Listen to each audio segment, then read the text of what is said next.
This conference will now be recorded. Welcome to the March 14th South Whitehall Township Planning Commission meeting. Everyone please stand for the Pledge of Allegiance. Pledge allegiance to the flag of the United States of America, the Republic, a nation under God, indivisible, with liberty and justice.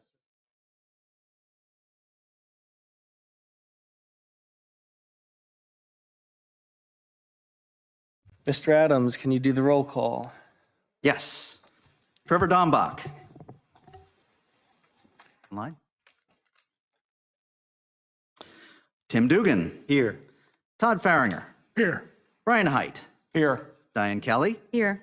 Mark Luth. Here. David Wilson. Here. 6 members present, sufficient for a quorum. And I'd also like to note Township staff and consultants here tonight. We have Greg Adams, Township Planner, Laura Harrier, Township Zoning Officer, Chris Stroller, Township Long Range Planner, Dave Manhart, Director of Community Development, Aaron Bett with the Pidcock Company, Township Engineer, Jennifer Aldifer with Sater Law, Township Solicitor. Mr. Adams, would you like to do the meeting rules? Yes, for an orderly meeting wherein all attendees may be able to fully participate, we ask that you adhere to the following rules. In order for that both in-person and remote attendees may hear all comments and questions, all in-person attendees will be required to use microphones at all times. We request that remote attendees please mute your microphone or telephone to avoid background noise that may cause interference in the meeting and make it difficult for others to hear.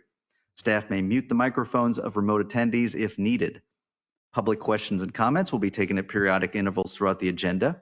We'll start with no time limits, but the Planning Commission Chairman may impose a time limitation if there are many questions or if the meeting is running short on time. For in-person attendees, please raise your hand to be recognized, then move to the podium when directed.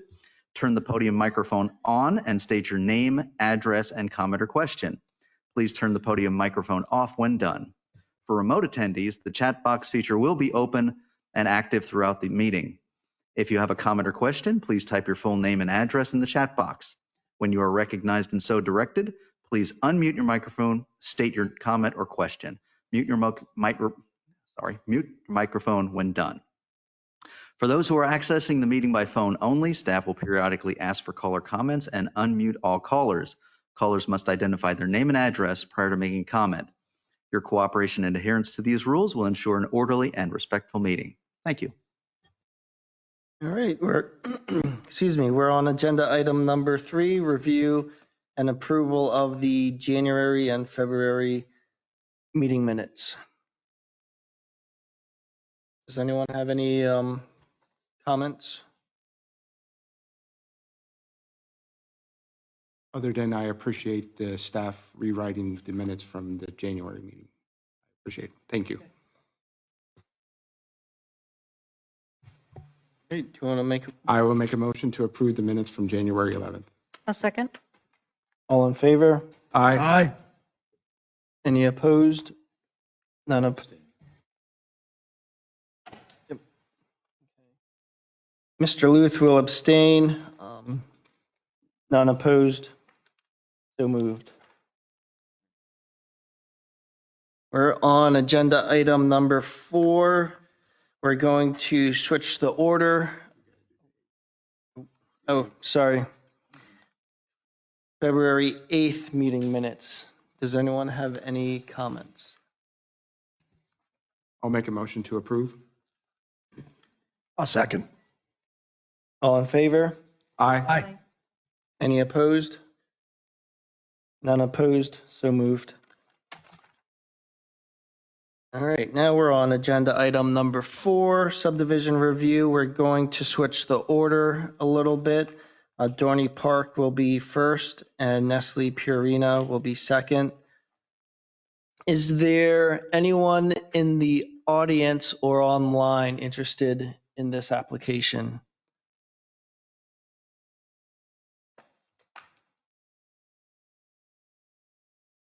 Nope. All right. Mr. Adams, would you like to do the township staff review? Yes, this is an application to further develop the property located at 3830 Dorney Park Road. The plan proposes to construct a new 161.67-foot attraction at the site of the Stinger roller coaster just north of the intersection of Lincoln Avenue and Dorney Park Road on a 2.7-acre portion of the 196-acre parcel. The property is served by public water and sewer and is zoned commercial recreation CR. Dorney Park LLC is the owner and applicant. For a little background on this, January 19th, 2023, Dorney Park submitted an application for Dorney Park Project 2024, Major Plan 2023-101, which is this project. The Planning Commission reviewed the application at their February 16th, 2023 meeting and recommended approval of the Board of Commissioners with 15 conditions. The Board of Commissioners reviewed and approved the application at their April 19th, 2023 meeting. The applicant subsequently proposed 2 minor alterations to the plan to show the expansion of the Chef's Grill stand near the proposed coaster and the removal and replacement of the existing Coke Refresh stand with a larger stand near the main midway. Staff determined that the proposed changes would require land development review and determined that the revised plan would have to return to the Planning Commission and Board of Commissioners for amended final plan approval. That is why we are back here tonight. So let's go on to the recommendation. The Community Development Department recommends that the Planning Commission recommend preliminary final or amended final plan approval to the Board of Commissioners subject to the applicant complying with the following conditions. 1, that the applicant address to the satisfaction of the Township Engineer the comments of Mr. Anthony Talarita as contained in his review dated March 1st, 2024. 2, that the applicant address to the satisfaction of the Community Development Department the comments of Mr. Greg Adams as contained in his review dated March 8th, 2024. 3, that the applicant address to the satisfaction of the zoning officer the comments of Ms. Laura Harrier as contained in her forthcoming review. That review has been received. There are no comments from the zoning officer, so that can be removed. 5, the applicant addressed to the satisfaction of the Public Works Department the comments of Mr. Herb Bender as contained in his review dated February 27th, 2024. I understand Mr. Bender has further reviewed the plan and has had no comment, so that can be removed. 5, if deemed to be necessary, the applicant obtains a letter from PADEP approving the sewage facilities planning module or exemption thereto. 6, that the applicant addresses all issues and obtains all approvals deemed necessary by the South Whitehall Township Board of Commissioners insofar as matters pertaining to the township's water and sewer service are concerned. 7, that the applicant reconciles all open invoices for township legal and engineering services prior to the plan being recorded. And 8, that prior to the issuance of a certificate of occupancy for the work proposed by the Dorning Project 2024 plan, the applicant shall execute agreements acceptable to the township and its solicitor, ensuring that such design and construction work of the sidewalk along the public road frontage or frontages of the park, the scope of which shall be determined by the township such that the requirements of SALDO Section 31235B3 are deemed to be met for this project, are to be accomplished, and that sufficient security in a form acceptable to the township be posted, and that such security be made available for draws presentation no further than 60 miles from the township's office. The Planning Commission's soft deadline to act on the plan is April 8th, 2024. The Board of Commissioners' hard deadline to act on the plan is May 8th, 2024. All right, thank you, Mr. Adams. Ms. Bett, would you like to do the engineering review? Sure. As Mr. Adams has mentioned, we've seen this plan before. A revised plan was presented to include a building expansion and cooler to an existing restaurant and the removal and replacement of a concession stand near the main entrance to the park itself. On March 1st, our March 1st memo requested a grading plan specific to the building expansion in which we have received, reviewed, and have provided comments in a March 11th letter to township staff. Based upon recent email correspondence with the design engineer, a revised plan set was submitted and the building expansion and cooler have been removed. The applicant may wish to further elaborate on this. At this time, condition on addressing items in our correspondence, we can recommend engineering approval. All right, thank you. Would the applicant like to do your presentation?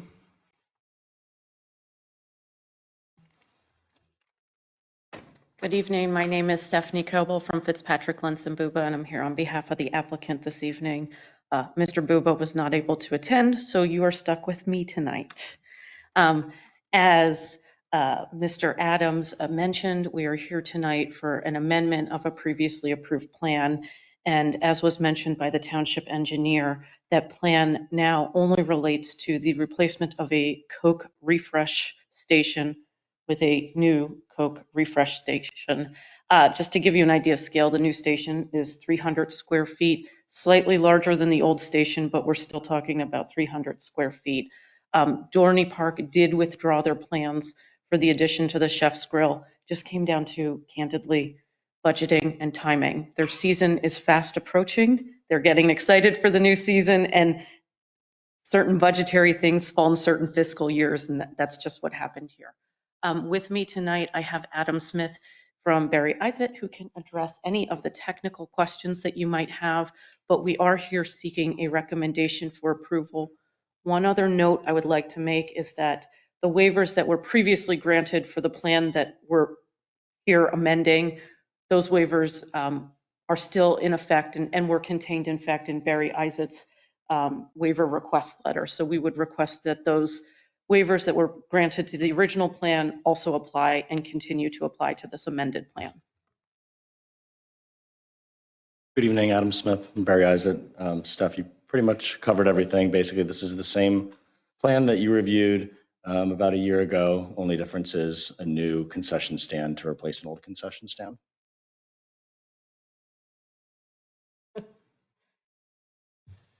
All right, does anyone on the planning commission have questions? I have no questions. All right. Does anyone in the audience have any questions?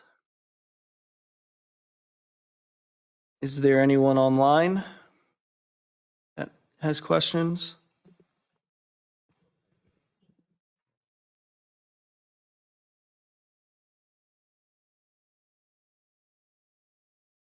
No one? All right, seems like it's the same project. We're moving the soda stand a little bit.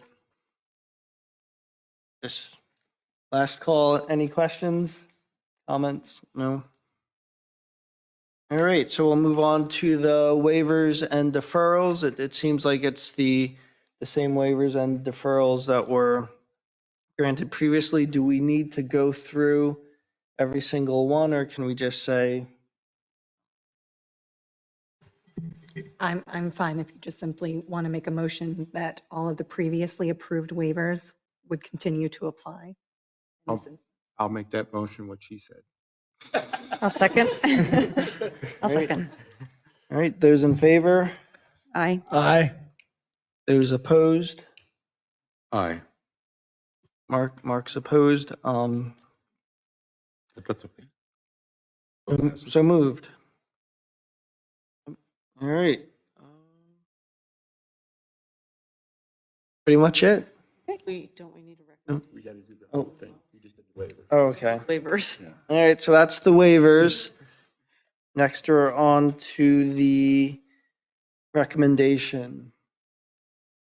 I'll make a motion to approve or send to the Board of Commissioners for. I'll second that. Those in favor? Aye. Aye. Those opposed? None opposed, so moved. Yeah.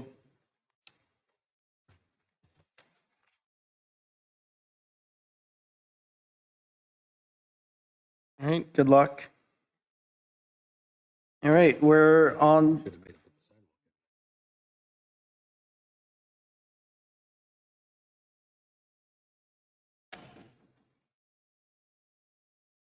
All right, we're on the second project on the subdivision review. That's Nestle Purina wastewater treatment upgrades.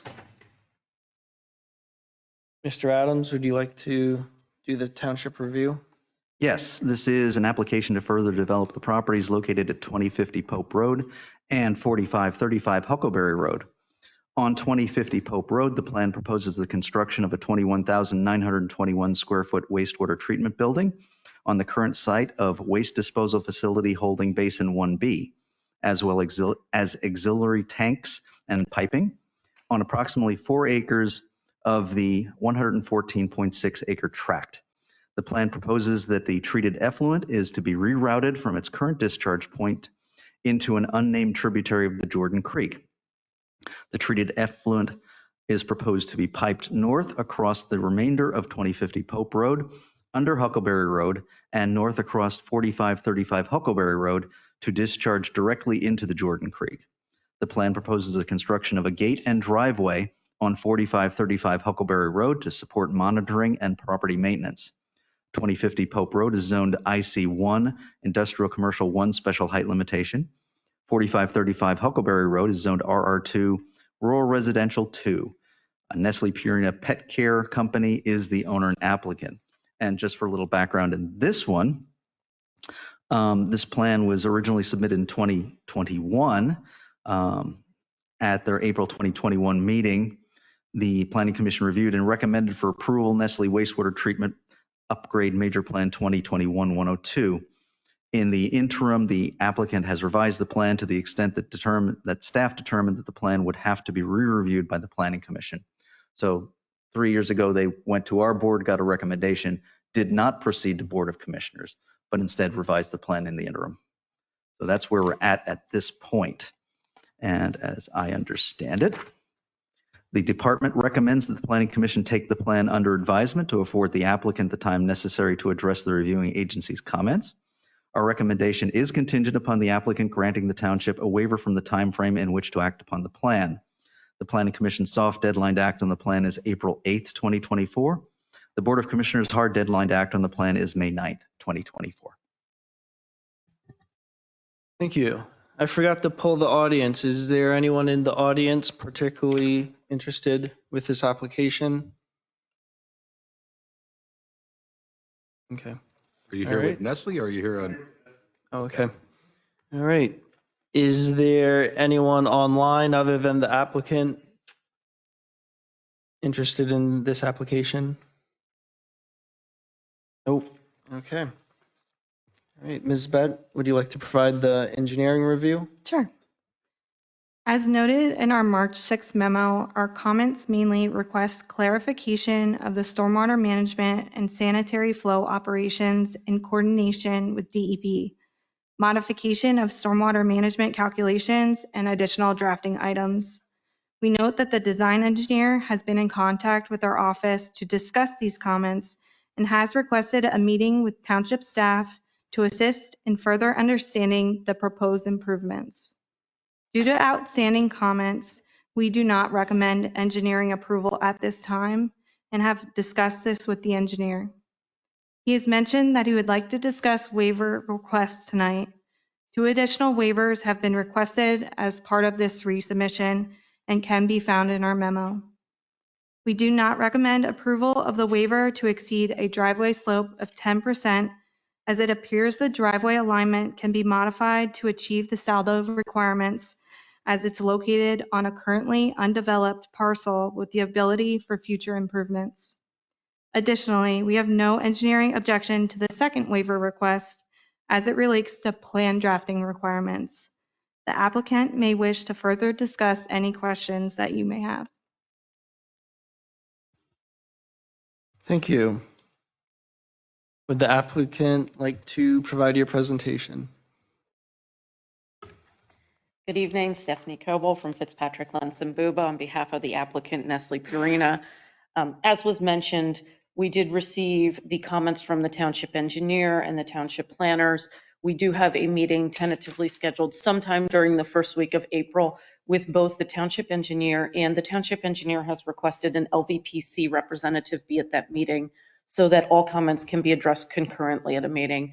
And the applicant is, of course, very happy to do so, since the applicant was the one that reached out for the meeting to begin with. So we're here namely tonight and only tonight on the waivers requested. We have 2 new waivers requested, also similar to the Dorney application that I just spoke on when we were present in April 2021, we had a number of waivers and deferrals granted. We would request and put on the record tonight that we are asking that those carry forward, and they will be noted as requested on our plan. Those were granted at that time. So the two waivers we're here tonight to request are one, a waiver from the driveway slope, and two, a waiver from requirement that existing buildings, sewer mains, water mains, culverts, and other items will just classify as items within 100 feet of the site be shown on the plans. I have with me tonight Cody Callahan from Barry Isett, who can address the more technical aspects of these waiver requests. So I'm going to turn it over to Cody at this point and jump in where needed. Cody Callahan with Barry Isett and Associates.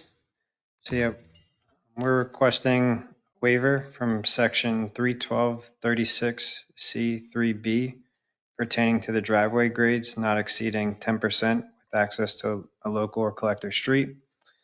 So we would like to request a waiver from that section due to the existing 100-year floodplain within that area. Going at a steeper slope than that would require a lot more fill within that floodplain, which we're trying to eliminate there. So that driveway is only going to be used as periodic access for that area. It's not going to be used often. It's just for maintenance and then monitoring requirements. So it's not going to be used often. So requesting a waiver from that. Callahan also that there will be guardrails there, a gate limiting access for monitoring, and actually around before the gate. So if someone would inadvertently turn in, there's room for them to turn around and safely. That's correct. What kind of trucks are you bringing up and down there? None. And there's no way to snake that driveway in a way to make grade? Or are you limited on your horizontal movement, right to left? Yeah, and then if we were to snake it more, we'd have to disturb a lot of the existing trees that are also there on that slope, which would require a lot more disturbance there. Well, yeah. So you're anticipating it being utilized by pickup trucks or passenger vehicles? The purpose of the driveway is really to aid in really anticipating very limited driveway.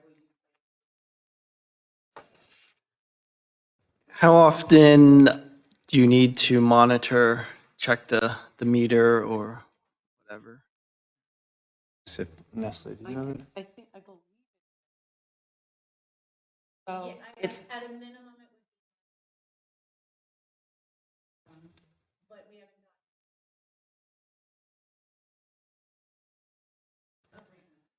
So it's gated off. Is this sort of like a service access driveway? It's, does it have a throughway or is it, looks like it dead ends? it's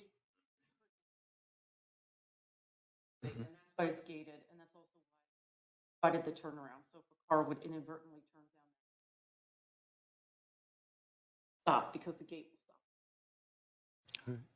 stop. Two questions. There is a utility right of way there that runs parallel with the turnpike, correct? I believe so. And so the current access in there, even though it may not be a designated HOP, that is there probably within the right of way easement or whatever conditions the utility has. Would they then use this new access road? Okay, so they would still access parallel with the turnpike. Okay. Second part, the field in that area is currently active agriculture. What's the anticipated plan if you're changing the access to the site? Because there's no other access point necessarily for agricultural equipment, if that's going to be a continued future use.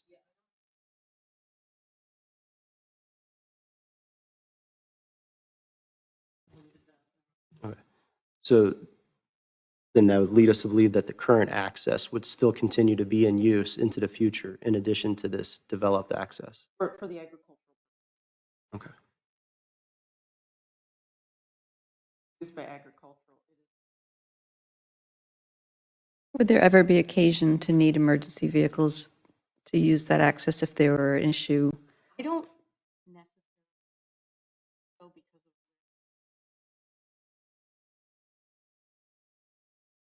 or the emergency vehicle render services in a quick manner.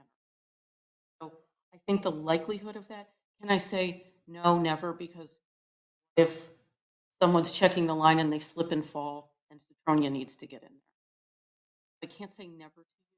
But as far as, a fire apparatus or something Thank you. It seems to be a unique situation in terms of this driveway. It doesn't serve any residential homes. It doesn't serve any businesses. It's used to monitor a sanitary sewer line, I guess, is the monitor to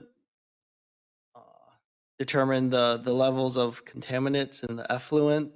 And it seems like that's on a monthly basis. I guess the only concern is,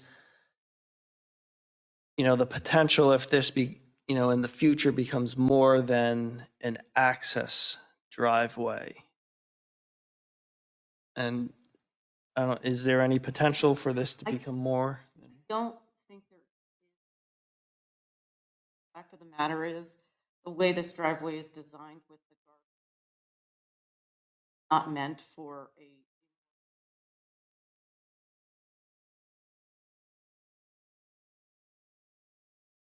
higher number of vehicle trips.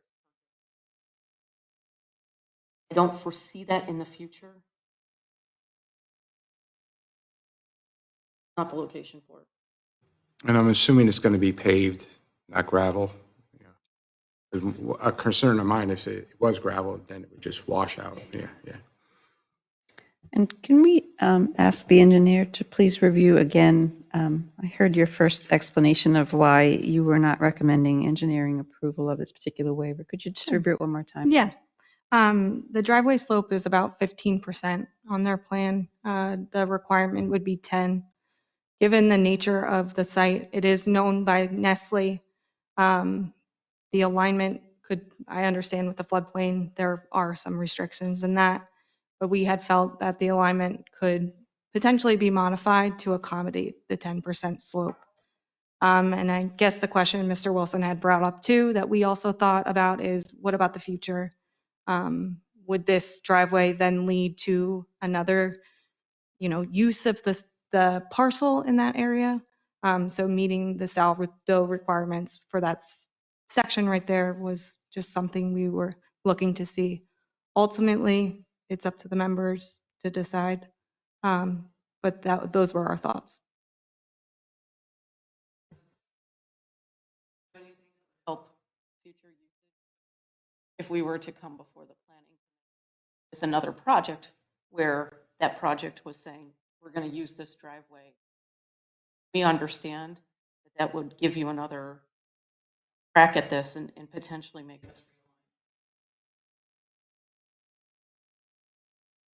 As of now, there are none for that driveway.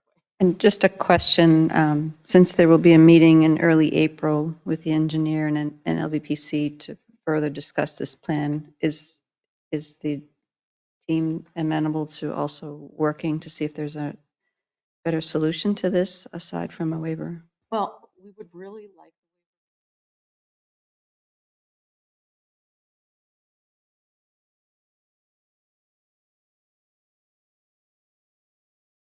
effects on stormwater because there could potentially be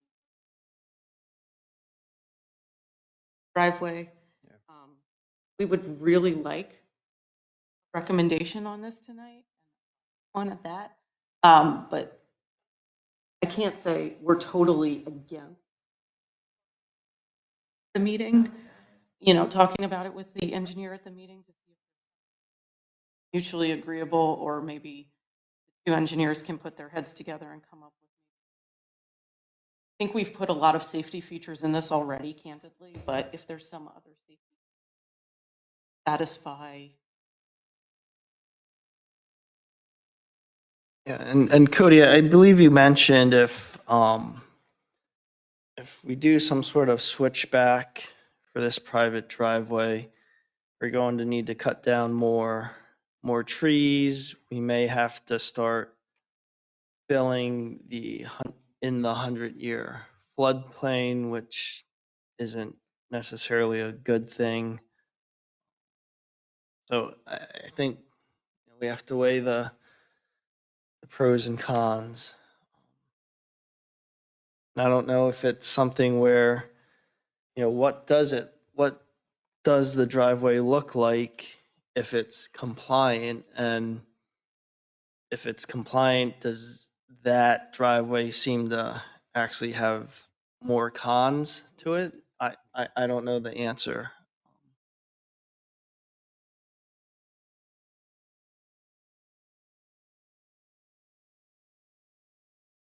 Are you I just want to make sure I'm understanding. Are you requesting that perhaps when the engineers meet, look at what it would look like and evaluate the potential cons of what it could look like to weigh the pros and cons of either waiver versus? Of each situation. I think there are some valid points with requesting the waiver. There definitely are.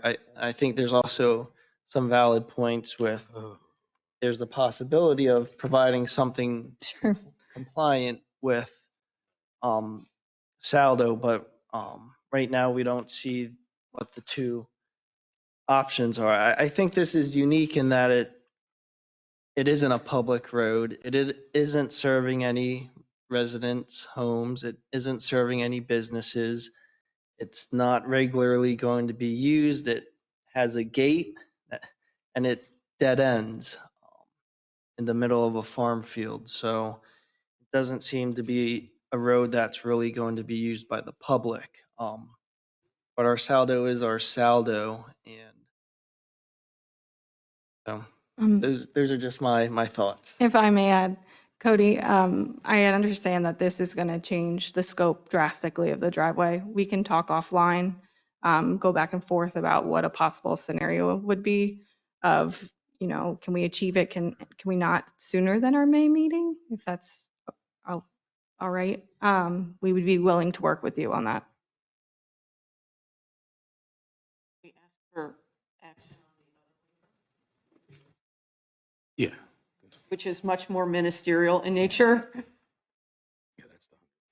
Yep. Second waiver is from section 312, 12B. And I think on the township letter is actually separated into 19 and 20 as two separate sections, but we can address it like that if need be. But those sections are requiring the existing buildings, sewer mains, water mains, culverts, storm sewers, gas lines, transmission line, fire hydrants, underground tanks, wells, septic systems within 100 feet of the site be shown on the plans. Just due to the scale of the whole plant that's being shown as part of the project, it take a lot of information and space to show all that different info across the whole site. And this is a common request. Does anyone want to make a motion? I'll make a motion for that waiver as stated. I'll second. Those in favor? Aye. Aye. Those opposed? None opposed, so moved. And the final thing we would just like to confirm, when we were here, one, still apply moving forward. From our perspective, they do, it's just a recommendation. We understand we get full-on approval from them, but we are just asking for confirmation from the Planning Commission that those waivers and deferrals continue to apply. The recommendation for approval for those waivers and deferrals continues to apply. All right, these are the same requests that were previously recommended by the Planning Commission. Does anyone want to? May I ask a question first? That was 2021, so it's 3 years ago.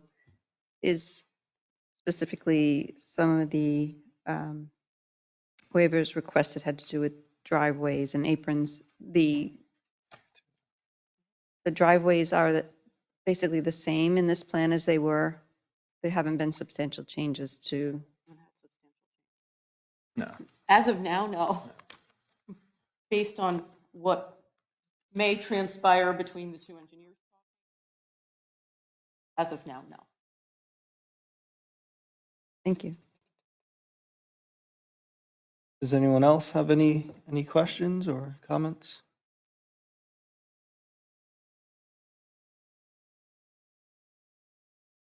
Anyone in the audience?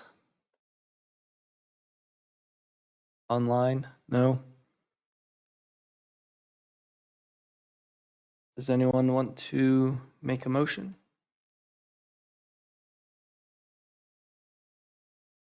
On the previous, Yes. I'll make a motion that the previous waivers continue through with the plan.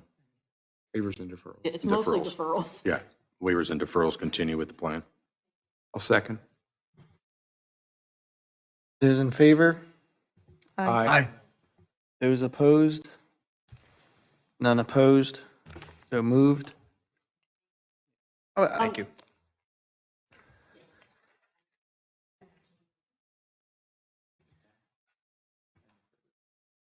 Is there any further public comment? No. I would just like to opine a little. I do get concerned.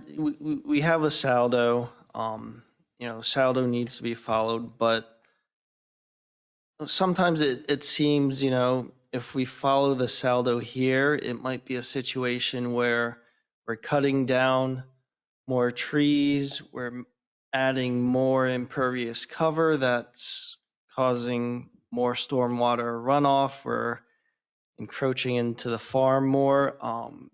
This driveway is unique, and I may be repeating myself, but it's not serving any businesses or residents. It's going to be gated, so I'm hoping we can come to a solution here. I'm with David on this one.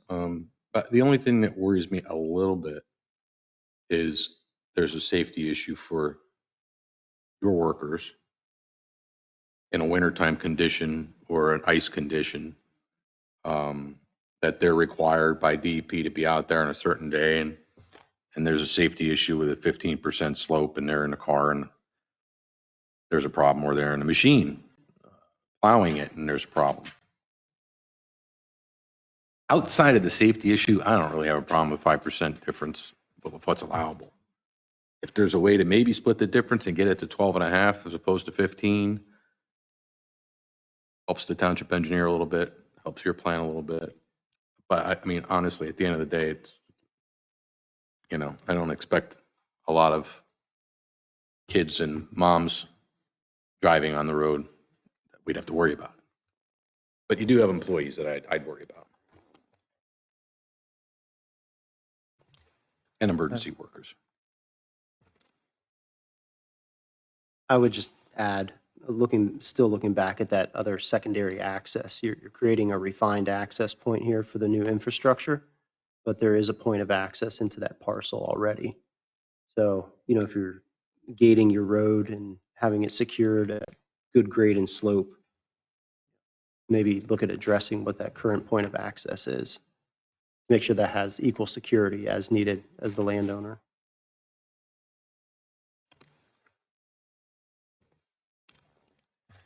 All right, is there any final comments from anyone in the audience or online? I'll make a motion to take it under advisement. I'll second. Those in favor? Aye. Those opposed? None opposed, so moved. Thank you all. Good luck. Thank you. Thank you, Nestle. Thank you. All right, we're on agenda item number 5, zoning ordinance amendments. Get it like 5-6 times a month. Mr. Adams, would you like to give your presentation? Yes, we're back for another meeting here with the fence ordinance. This has been reviewed a number of times. the last month, the Planning Commission looked at it and basically recommended that we relook at it because there were definitely concerns about having to require a permit for every fence, which is understandable. So once again, we went back, looked at it, kicked it around, and came back with a 2-foot maximum height, which we felt would get rid of most, if not all, of your decorative fences. Anything under 2 feet does not concern the clear sight triangle. So I believe it's between 2 and 10 is, or 2 and 8 is what the clear sight triangle is. So we're now back to that. So at this point, everything that you've asked for up to this point has been retained. The only significant change is, well, let's see, where are you at here? Page 112, at the top of the page, where you can see in the blue italics, it now states any fence or wall 24 inches or more above grade shall require an approved zoning permit. That is the change. And we feel that rather than trying to figure out what a fence is or isn't, hopefully we can live with the smaller fences being exempt, but everything else getting a permit to make sure it's not in an easement or anything else. So that's our change. So I will let you have at it. If I could just add that we discussed the proposed changes in the 2-foot with the Public Works Department and the utility. And it was actually their suggestion to have a smaller height because their concern is if fences need to be removed for some reason, they're able to remove them.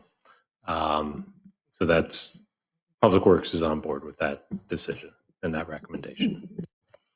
And I think the other thing we talked about was definitely encouraging the public to, if they have any concerns about fences, to call us first. Our advice would be free. So we would be able to search for whether there's an easement in their property, where it would be, and give them a heads up before they actually move forward with any fence project. So I would rather spend my time doing that. Look, I like the way it was. I understand the thought behind the whole thing, but I'm still not really in for. First off, no one will do it. But secondly, it doesn't even account for a guy who's got 30 acres and a farm and wants to put a fence up, and now he has to come here for a zoning permit. It's just bothersome. And if something happens on his property, now he's non-compliant. Not that he wouldn't win and get a waiver or variance or something to the effect that he'd be compliant, but it's a hassle. It's a hassle on the private landowner. And I like the way it was written before. We obviously have a very competent zoning officer who can decide whether or not anything over 4 feet needs permits. And I'm not for it. I'm not for extra fees. I'm not for anything.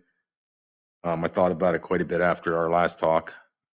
I'm certainly only one voice on this board, but I feel it wasn't broke, don't fix it.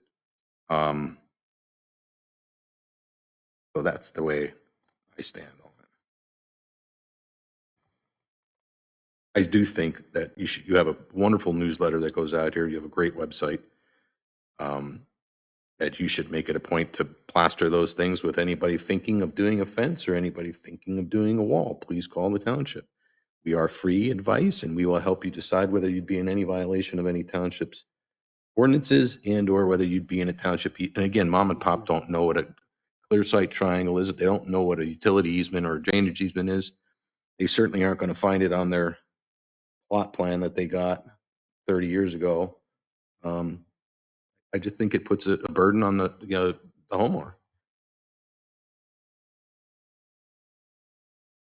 Question, this proposed change was driven by Public Works going out, finding obstacles in their way when they're needing to conduct utility work, sometimes in the middle of the night. So we've got an issue that's been brought to Township from Public Works staff, and then how do we help address that? Yeah, that's exactly Where what kind of drove this was there were fences below the 4-foot requirement that were being put in with no review and being put in easements. So the public works guys are out there in the middle of the night having to deal with taking down fences before they can even get to a main break or a flooding situation or whatever they need to be out there to address immediately. They're running into issues of having to remove things prior to actually getting to the issue. So that's really what drove it. And I totally feel their pain, and I think it's probably more of an exception than the norm. It's just something they'd have to deal with when it happens. In an emergency situation, I know that an emergency fire, they're going to just wax right through that fence, whether it's there or not. And in most cases, between the two sections of fence, you can pull 2 posts and pop that section of fence out. I mean, there are ways to deal with it. But I think I'd rather, I don't want the burden to be on either the township, public works, or the homeowner. I just think we have what we have in place, and Yeah, and you mentioned that if it wasn't broke, don't fix it, but it was broke. Public Works was running into issues, so that's really, again, what prompted this. And I mean, we've been talking about this for a lot of meetings, and it's a very hard thing to find that balance of what's too burdensome for the residents, and we certainly understand that, and what's not. And so that's really the balance that we're trying to find here. I don't know, maybe it's 2.5 feet, 3 feet, 3.5. I don't know. We're somewhat at a loss. So any suggestions or comments are absolutely 100% appreciated. this would be complaint driven. So if someone puts in a 3-foot fence and doesn't have a permit, if their neighbor doesn't complain, the township's not going to go out and cite Correct. people for having a 3-foot Correct. fence. And yes. So this will help us when it's going to put one in the wrong space anyway. Yeah, it's to ensure, it's also to give protection to the property owner that they're putting a fence in that's not going to be taken out, and they'll know that and have that assurance of putting it in or before they put it in. The other piece that we talked about that's kind of along these lines is, and I think Mark brought it up at the last meeting, is, if someone puts in a garden fence and it falls under the required permit, we talked about developing a procedure for like a fence verification form that's no charge, and a resident can submit it and get like the paper that says this is an authorized fence with, so if there is a complaint that my neighbor put in a 2.5-foot fence, and we have to draw that line and kind of figure where that is. We didn't really bring that into this proposal because we want to see how things work. And that's kind of if we run into an issue with this, we can come back and make that. Actually, it's a form, so we can probably do it just through an administrative process. Does the stipulation already exist that a homeowner shall not erect a fence within clear sight triangle or an easement on their property? Mhm. Yes. How are we not enforcing that? We are. What happens is if it's in an easement, we usually don't know until there's an emergency. Conflict. Yes. Site triangles we'll see driving around typically. So that's essentially what that part is. Or if they don't pull a permit, Right. a neighbor will complain and say there's a new fence, did they get a permit? And then we'll go out. Or they have an existing fence and they're replacing the existing fence. There's many reasons that they get replaced, and then we find out when there's an issue. And then we're trying to do this to be proactive and actually to safeguard the residents from the costly expense of putting in a fence and then us having to let them know that that's possibly going to have to be removed. And then we were trying to find ways of not having them removed with doing the indemnification agreements. And that was becoming that was not being proactive at all. So that's why we're here trying to figure out what is the best way to move forward. We can't monitor every resident. They're not going to come in. They're not going to call us. They're not going to come in for a permit. We find out after the fact when they do that. But those that do come in that are paying for a permit, we should be able to help them 100%. And are you suggesting that this revised section will help you as a zoning officer when a resident does come in? When they come in, that's the main thing. What we were trying to figure out is between the 4 feet, the 0, I wanted to do it at 0. I wanted to just do a permit for any time you want to put a fence. But again, it's only going to protect those that come here, not those that don't come here.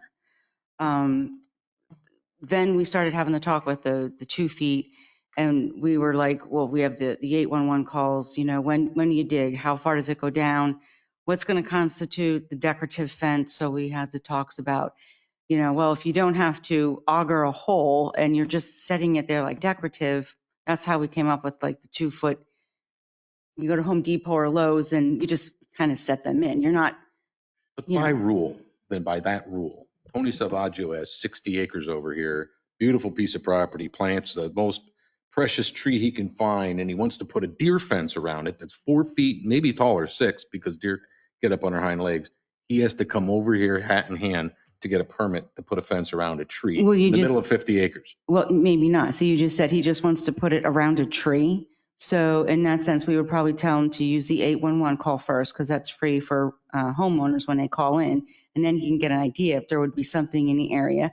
He could certainly call here and say, hey, this is my idea. But if he doesn't, and then something happens, that's when the expense to the homeowner has already been put out.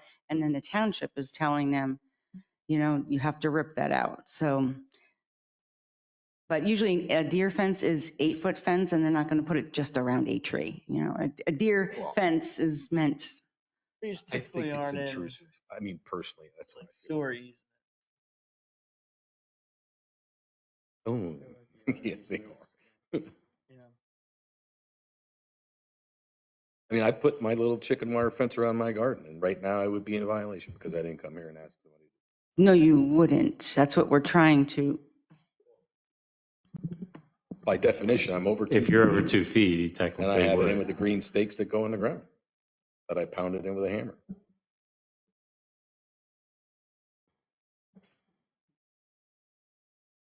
I was going to say, we'll send our code enforcement Yes. officer out. I mean, there's a ton of people that would be theoretically in violation retro. Look, I'm only one person. Certainly can vote the way they want to vote. Well, going to what you were saying too, I know we had discussions maybe last year, 2 years ago, where we did discuss actually putting definitions for what is a garden fence? And that's where we could embellish on something like that. And maybe it would be an exemption from the 4 feet if it's used for, but again, it's only for people that call in or come here. If they don't, then we can't help them. I would probably estimate 90% of folks won't come in here because it's been 4 feet forever. They won't pay attention that it's now 2 feet, and you'll still have, now, maybe the fence company is smart enough to know, look in the book, but not even them. The other problem I have with it is if I have a slope front yard and I decide to put a course or 3 course of retaining wall material around my landscape beds, that ends up being over 2 feet. Theoretically, I would have had to come here for a permit. Which might have protected you. And go either way. But again, And what we were trying to do, like I said, is most of our mishaps are happening with 4 foot and under, where they've had fences established for 20 years, 30 years, and they replace them without the permit, and they're on top of existing utilities. And that's where we're trying to be proactive. I understand behind what the nature is behind it. Again, there's no exceptions to any rule, and that gets to me too. That again, a guy with 50 acres got to come in here to put a fence up around his new chicken coop that he put on, and That's a nice example. Again, we could do another exemption. An exemption Yeah. for Mark's garden fence and Mark's chicken coop. coops, because I'm thinking about that too. Is there a distinction between putting a garden fence in with a mallet with a little stake as opposed to having the cement in a post, which is a very different type of fence, which would certainly be an obstacle to public works? We were Right. we were going down that path and we started manually installed versus I mean, honestly, you can get killed hitting an electric line for some reason if you're hit it down far enough, or just for some reason over the years the ground eroded and it's not as deep as it once was.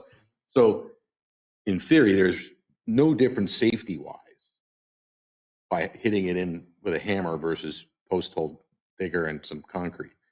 So that takes us back to. It takes you back to It's a any very fence good for idea that to always matter. call the township and make sure I that mean, you. that's why I say put the 811 on your newsletters and talk about. We have. We have put multiple things in the newsletters that people, maybe they read them, but then by the time they go to do the project, they don't remember, oh, 3 months ago, I remember South Whitehall said something about this. I think I can appreciate all of the comments, but I do think on the other hand, to have some requirements that provide guidance that are consistent, and maybe it's not going to be automatic that everyone will understand that this is what the proper steps to take with a fence is to call it township, but it's setting a standard that is appropriate, and we can over time educate the public to learn, come here to learn, right? I know sometimes when I come to the township building, you're out here talking to residents, educating them on permits and whatnot, and that's really what we're trying to achieve, is helping residents understand this is the safest way to put even a chicken wire fence around your garden. We had talked about also, like, we had that winter open house, do a summer one to bring people out as well, and that would be, or spring, that would be a good time to do the fence. Spring, well, actually, the winter one, because they want to do them in spring, but either way, that was our first one. So we had talked about doing another one, and that would also be a good place to talk about it, because a lot came out. I was excited that night. Well, the township, I know, is going to hopefully have some sort of a workshop for trees, maintaining trees, planting trees. That's another great Back with idea. that, or put a table up at our summer events or spring events. we Anything won't surround the trees with chicken wire. Like, if you call the township first, you can. I'll go right back to property owners' rights. I feel it is a burden for the average Joe to have to come over here or call here or come with hat in hand to beg to put up a garden fence or any fence over 2 feet. Again, you have one in place, it's 4 foot. Anything over 4 is a permit, anything under 4 is not. That's the way it's been here. Is there a GIS overlay or an approximate percentage of parcels in the township that have a utility or a drainage easement? To build some perspective.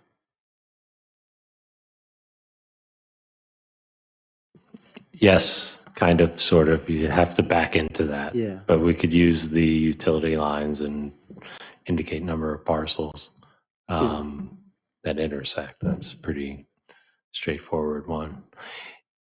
It would be a lot, pretty significant number.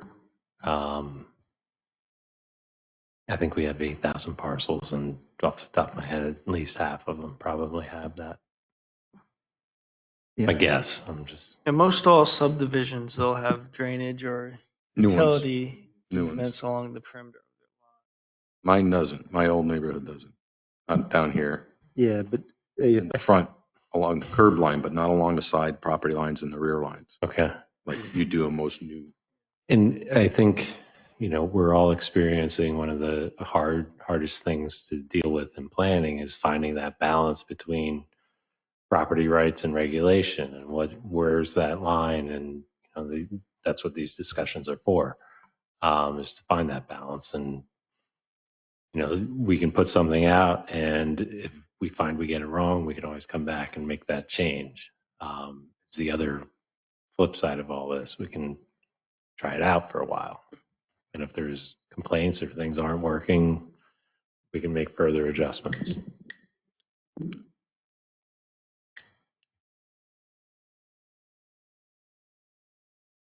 It's the it's the conundrum where you may have a street and there's a certain speed limit, and the residents say people are driving too fast. We need more enforcement. So then the police, that's a whole nother the police 5 come meetings. and they start ticketing people and enforcing the slower speed limit, and then the residents may say the cops are disturbing them too much and the cops need to go away. So it's that conundrum. I do have a question. I currently have a 3-foot fence. Oh, boy. What happens? You mean, would it become non-conforming if something like this passed? Like 90% of my property is non-conforming, but yeah. But I mean, is that what you're asking for all those that? No, I'm just, I would know what to do, but let's say I have a 3-foot fence in my yard. It was legal prior to if this gets adopted by the Board of Commissioners. And I go to replace it thinking I followed the rules before. They don't pay attention. The rules have changed. I always pay attention. Well, yeah. Majority of residents don't even realize they live in South Whitehall sometimes. The Allentown mailing address. And I go and replace that, and now I'm illegal. This is pre-existing non-conforming use. And again, many people are going to go and replace the fence that they had, the old wooden picket fence that's now rotted after 20 years, and they want to go and put a nice vinyl one in. They're going to take the exact same holes that old one was in and put the new one in, and they won't be compliant. Right. Your point, exactly. But Right, but you're referring strictly only to height, not your last name, no pun intended. Understood. It depends what size you would replace it with. So if you have a 3-foot now and something like this passed, it would be lawful conforming is what you would have now, because it wouldn't comply, but it'd be lawful. But if you went to replace it and this was in and it was 2 feet and you replace it with 3, well, now you would have had to get a permit to replace it. But if you didn't and nobody cares or saw, or you didn't hit any, if you're not in any utilities that anything happened, well, then you just go on. But I asked the question because, and I'm sure other members up here, public or residents that I know will ask me before they'll call the township, expecting me to know everything. Sometimes I give out your number. You've probably gotten those calls. So, I just want to educate myself before I vote on anything. Thank you. I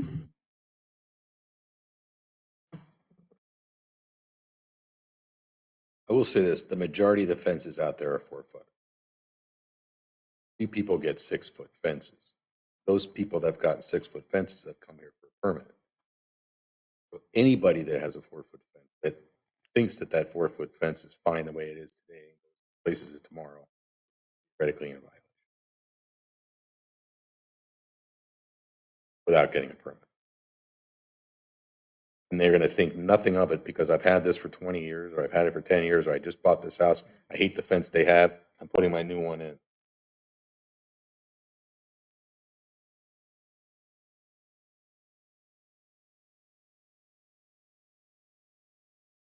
Especially when, like in my case, around the pool, I have one right around the pool. It's not even on the perimeter of the house. But if I didn't like that fence and I wanted to put something different, I would think nothing of it because it's already around the pool. I have to have one around the pool. It's a rule that I have to have one around the pool. So I would just go and replace it and never come in here for a permit. well, a pool's different. A pool is regulated under UCC. Any fence for a pool is regulated under UCC. So whether it's replacement, regardless of height, that needs to have a building permit under UCC. But again, going back to with the 2-foot conversation, That either.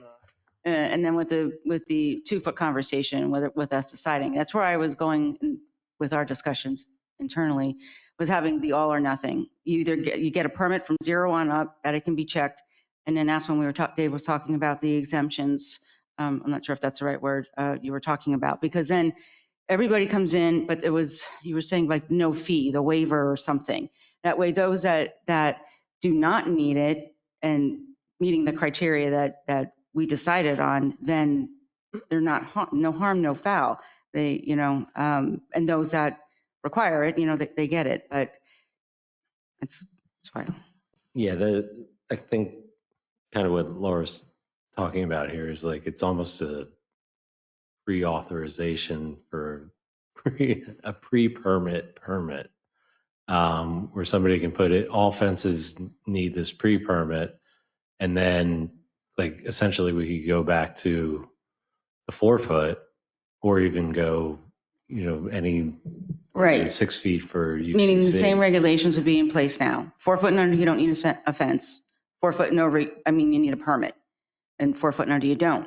But if we enact what Dave's talking about, then everyone comes in and you get that pre-authorization, whether or not you need the permit or you don't need the permit. And then that safeguards the homeowners. Yeah. So like, if that situation came in where somebody had an easement, and they were proposing a 3-foot fence, and we had this hypothetical situation, we would have that pre-authorization permit, and we say you have an easement in there, you need to move it, and then maybe that's it. If there's an easement on the property, a permit's required. Right, whether they were replacing it or it was new, if it was the 4 foot and under, as our ordinance states now, they come in for that pre-authorization, we can determine that, yes, they still don't need the permit to install it because it's under 4 feet. But now we found out that that existing fence or new fence was in the way where they're proposing it, a utility easement, storm pipe, whichever, and we can offer the information on where it has to be, 10 feet from that utility pipe. And that would be at no fee. And the extra burden would be, one, they would have to come here and fill out a form, but I get more work. I get to go out and do a lot more inspections, but it safeguards the residents. Call it a safeguard, I call it a burden, but that's what, You call it? a burden. I mean, look, it's not so bad for me. I could hit my house with a rock, but for people who live on the outskirts, and especially those that have land, they ain't coming here anyway. But we can, if you guys, we can vote on it.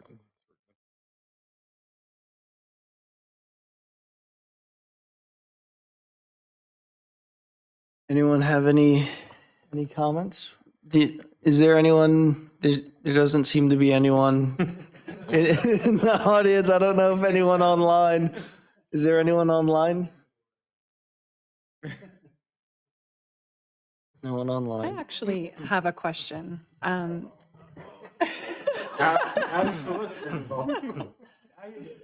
So in the past, I've been asked to do declarations of indemnification obligations to essentially permit a fence that was previously in violation, which the township has said is now okay. It's okay that it's in violation. We're going to allow it, but you have to indemnify the township, basically. I might have done maybe 4 or 5 a year. That's probably excessive. Like I don't do a lot of them. So to me, that says that if we're dropping the height requirement, that potentially requires more declarations to be prepared and recorded against the properties and for the township to be indemnified. Because then if I don't, in every instance, you're now saying you're requiring the fence to go away. Whereas in the past, you have not, you being the township, you have not required that. So you're saying that that is no longer an option, that in every instance, if you're in violation, that fence has to go. Essentially, yes. Well, that saves me some work. We can live with indemnifications. And again, I go back to the emergency situation where the water's flying up 30 feet in the air. They're going right through that fence regardless. They'll worry about it later. They had to get the water turned off, so. Chances are the fence is coming down due to the flooding or whatever's going on anyway. Yeah. Or there's a big piece of equipment coming. So is the desire of the board for us to go back to the drawing board?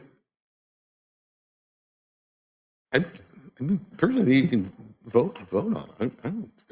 I don't want to hold up this. Does any longer than we have anyone to.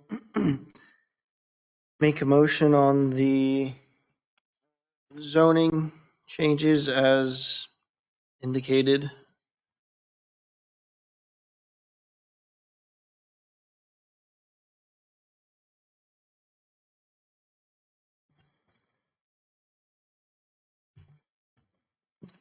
We do have a question online. Okay. Paul, if you're online, if you can unmute yourself and state your name and address, please.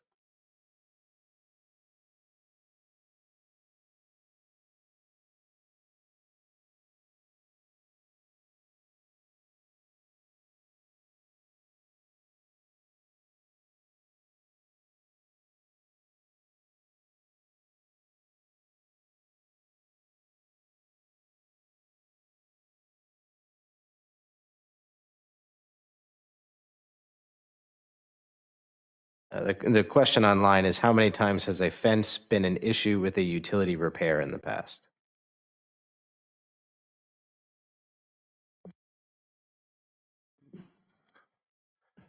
We don't have that number, but it happens a lot. It's my understanding, which is why we're bringing this forward. Is another option, the way the memo is written, states that staff has noticed a number of small fences have appeared within clear sight triangles of intersections or township easements and within township right-of-ways. So if staff has noticed that, is this an enforcement issue for people who haven't followed township guidance the way that it's currently spelled out in the ordinance? And is it an enforcement issue where we might help educate the ones we do find that are currently in violation? Yes, so it would be an enforcement issue, absolutely. So if we find a fence that is in violation of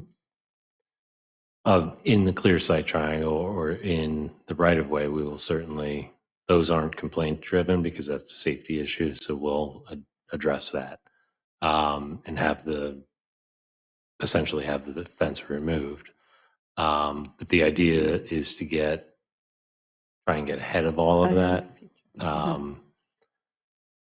And I mean, I guess like from the enforcement side, should the utility go and inspect all the easements and make everybody take fences that are out of the easements? I think that would probably make more work for Jennifer. We'd probably get a lot of indemnification agreements.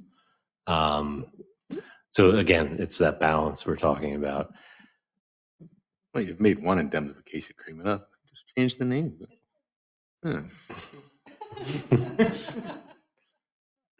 Well, if it came to a vote, my vote would be no. I don't think there's any yeas, but. Is there any other guidance from staff to help solidify? I think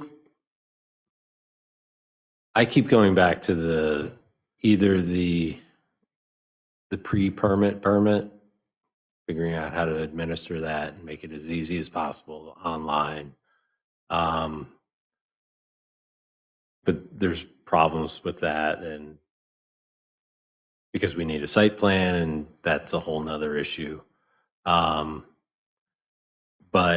I think getting to the definitions of types of fences, so like a chicken wire garden fence is exempt, but it gets into doing more research into defining fences. And we can certainly do that and go through that. We may not be back next month with that maybe a little further down the road. But we can certainly look into that. Yeah, because it sounds like it's not Seems like the right answer right now. seems like we may be on the fence. How long were you Oh, how waiting long to were you use waiting for that? that? How tall is the fence? Maybe if you come up with an exhaustive list of Good Lord. types of fence that are exempt, that may take some time. Yeah, we can start looking into that. I mean, my thought on this, I see Mark's point. A lot of this is behavior driven.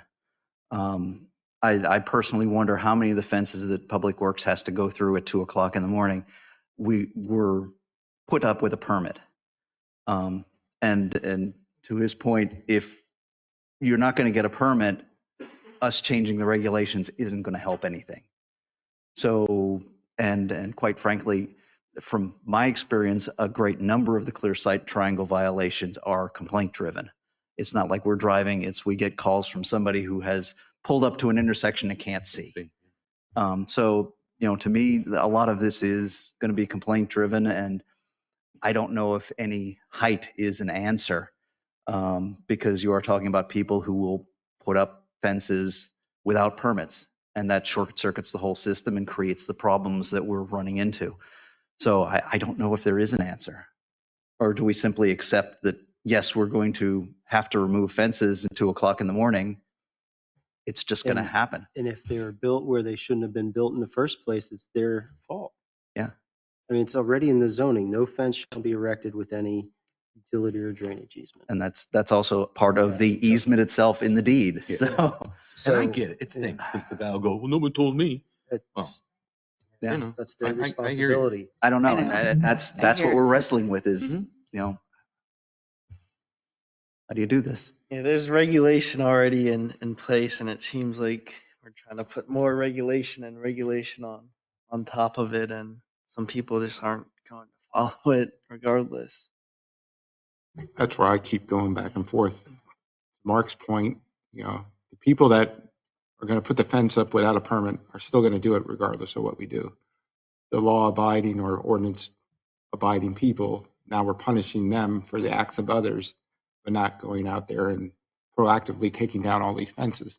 We wait until something breaks. So it's, Yeah, and that's the argument for requiring it for all fences. So Right. it's, everybody knows it's all fences. And then we're a police state. Yeah. Yes. So we will come back with this. Great, thank you. you'll have a degree in fences by the time this is all done. Masters. All right, we're on agenda item number 6, comprehensive plan reexamination report. Okay. I think I know. Are we behind schedule, Greg? Right on. Right on. Ooh. boy. All Talk right. fast. You were. So, okay. So the reexamination report, the comprehensive plan that was adopted last year in March made a recommendation as part of the implementation items to have what we call the reexamination report. To give a little background as to why that came about, when we started the effort to redo the comprehensive plan, there were a lot of questions about the 2009 plan, what was accomplished out of that, what was done, what wasn't done. And there wasn't a mechanism, the way that plan was structured, to really objectively evaluate what was done, what wasn't done.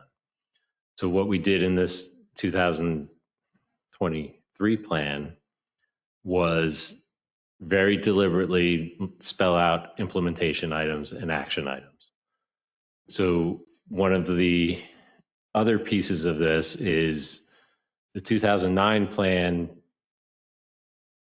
it wasn't picked up in a periodic manner and looked at and see if there were any changes needed to be made to it. So the idea of a reexamination report is kind of twofold. It gives us an opportunity to pick up the comprehensive plan, look at it, go through an evaluation process, and make any recommendations for any changes or things we should focus on for the coming year. Additionally, it provides us an opportunity to address or give a update on all of the implementation items, where they're at, what's been done, what hasn't been done, and then anything that hasn't been done, we can look at prioritization, whether Planning Commission feels like things can move up or down. So what we have tonight is a very preliminary draft of a reexamination report. We have the status, and Chris can go over the status of the implementation. And then we have some questions that we want to work with the Planning Commission on to hopefully work us towards any recommendations that the Planning Commission would make to the Board of Commissioners for anything to focus on in the coming year. The other piece of this is one of the key actions spelled out in the implementation item from the comprehensive plan was to adopt a policy. We wanted to go through this process, get feedback on the process before we draft that policy. So we're kind of going through this. We're all going to learn together and see how this goes. And then based on the feedback and how the process went, we can develop the policy after we go through this. So any initial questions on that part of it?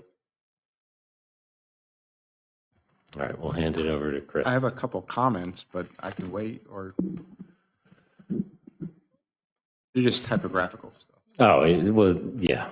So what we'll do is tonight we'll take comments. We'll go through the exercise.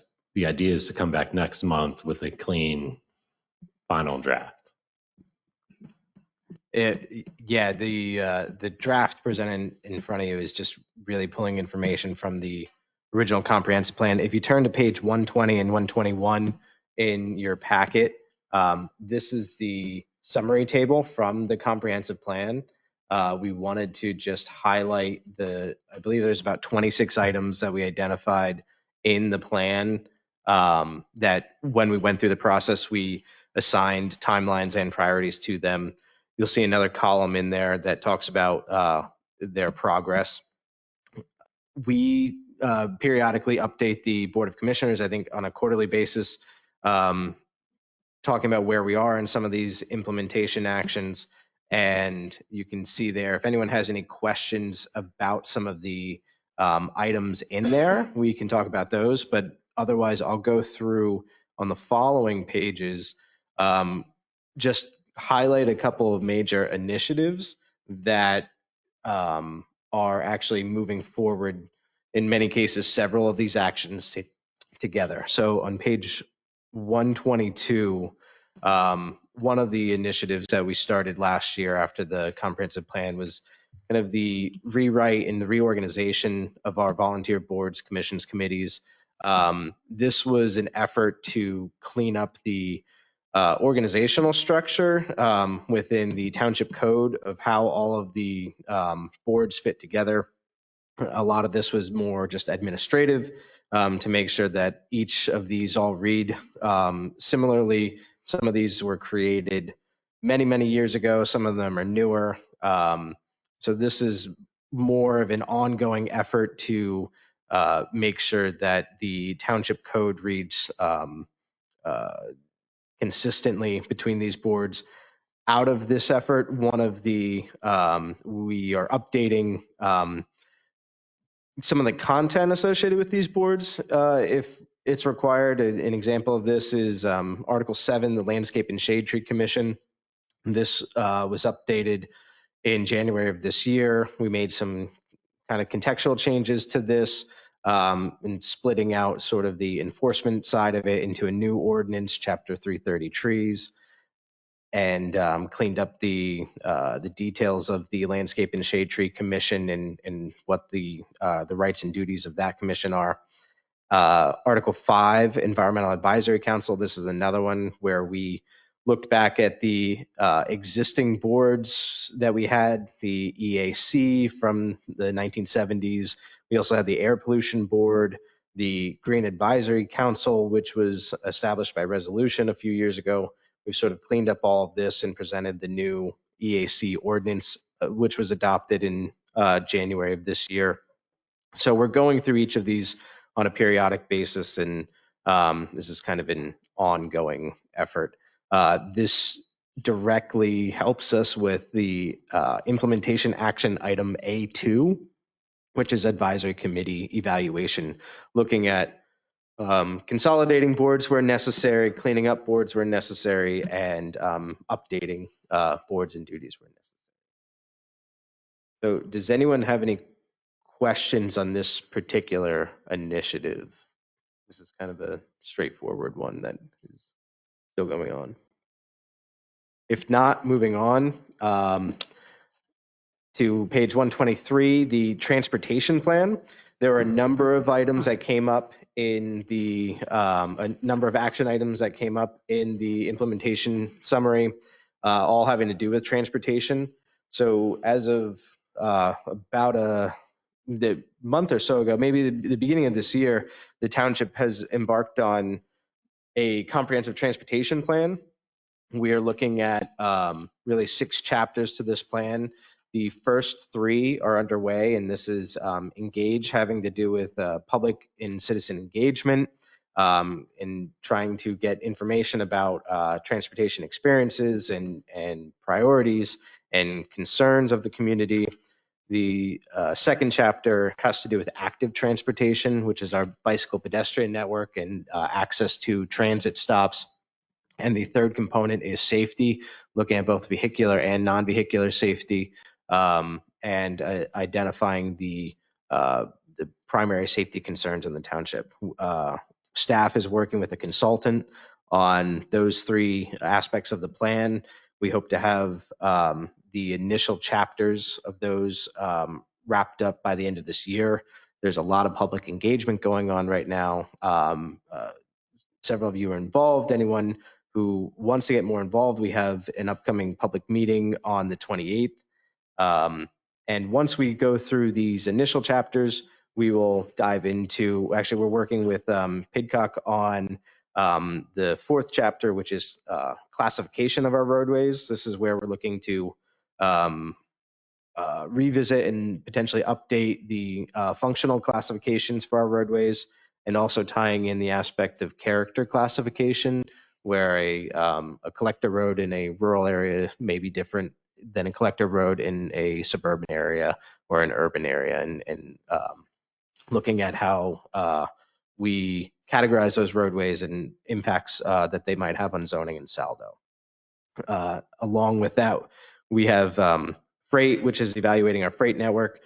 One of the things that we've talked about has come up is looking at truck traffic and roadways that are inappropriate for truck traffic. We've had an example of that, I think, recently within the past month in reclassifying a road to prevent truck traffic on it.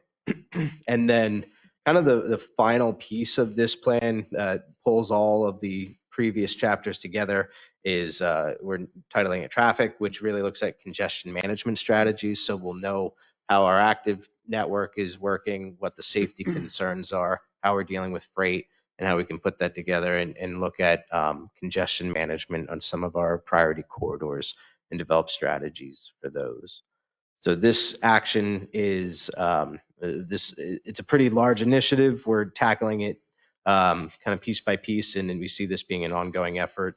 The planning associated with this is helping us to prepare for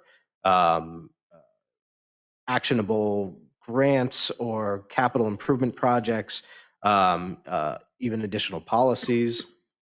And it's giving us a lot more detail into things that we can do to address a lot that has come up in the comprehensive plan.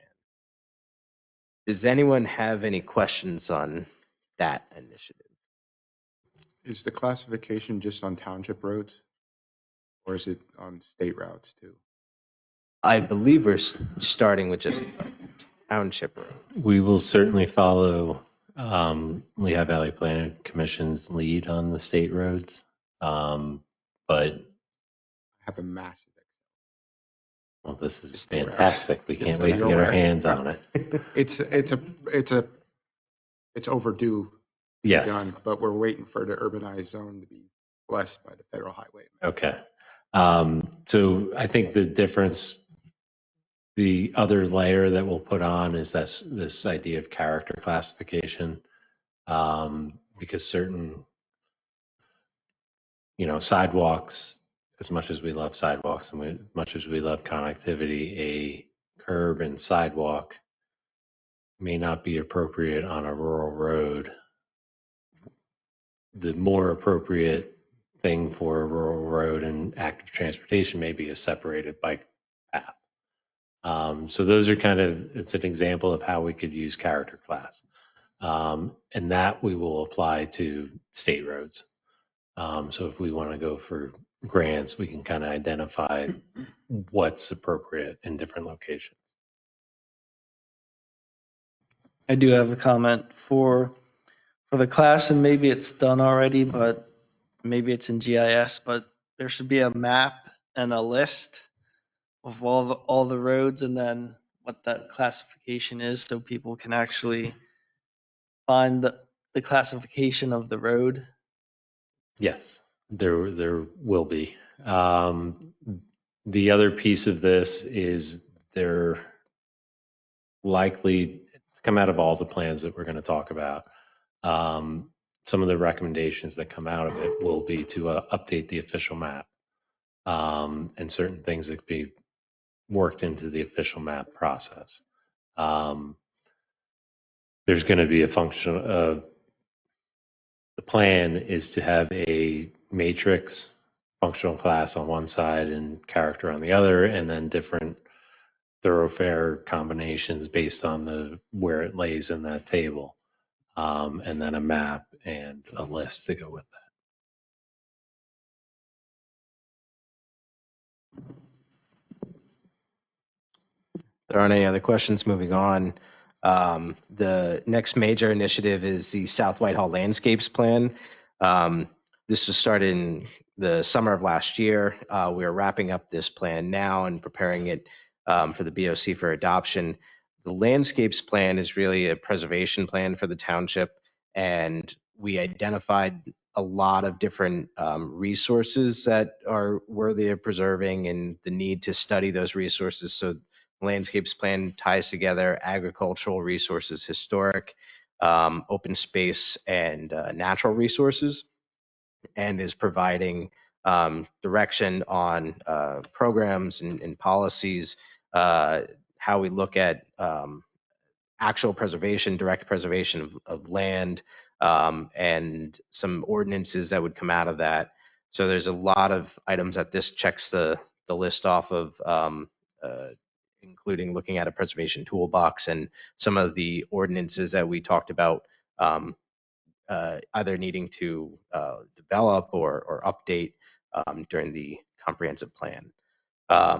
So the next steps for this is to finish up that plan, have that adopted, and then roll into the implementation of those individual items. Are there any questions on landscapes plan? Okay, moving forward. The Lehigh Valley Hazard Mitigation Plan is currently in draft. This is the bi-county plan. Hazard mitigation was one of the areas that we identified needing to provide specific action to. I believe in the comprehensive plan, we identified that the Lehigh Valley plan would be updated this year, and our contribution to that has been through the specific annex to that plan for South Whitehall Township. This plan has 8 different goals, and there's a number of items identified in our annex to this specific to the township that has its own implementation table associated with it. So the intent here is to continue to support the adoption of that regional plan, which helps to prioritize projects, align funding, reassure coordination in certain areas, and then implement those actions specifically into some of the high priority areas of our annex to that. We've also identified the need to um, tie in this with the township's emergency operations plan, which is also updated continually. Any questions on this? In November, the township adopted the Comprehensive Parks and Recreation Plan. This was an update to the 2009 Parks and Rec Plan. And this really kind of sets the stage, similar to the Township Comprehensive Plan. This is kind of sets the vision for Parks and Recreation. There are a number of specific actions and recommendations out of this in the subjects of planning, construction, programming, collaboration, sustainability, and financing. We are already starting to implement several of these actions. We are moving forward on several capital improvement projects identified in this plan. We have started to identify a process in what we are looking at for future capital improvements and how we evaluate those. We are doing a lot with our kind of evaluation of programs and evaluation of existing recreation opportunities and some of the more specific recommendations, including the recreation fee schedule and some of the programs that we're looking to implement. Are there any questions here? Great. Act 537 Sewage Facilities Plan Update. The current 537 plan update is more of an administrative function at this point. The township authority is working through the dissolution or has been dissolved, and this update is to finalize that dissolution process. This plan is out for comment to the neighboring municipalities right now. And once this is then approved by the Department of Environmental Protection, it kind of closes the books on the dissolution of the authority. This is really just, like I said, an administrative function, but the next step would be to pursue the more comprehensive update of our sewage facilities planning and taking into account the land use plan from the comp plan and potential zoning updates and some of the other utility aspects that we've identified in the comp plan. Any questions on? So the township owns and maintains the public sewer. Correct. It used to be with the authority, which Okay. has been dissolved, and now it's all the municipality. Okay.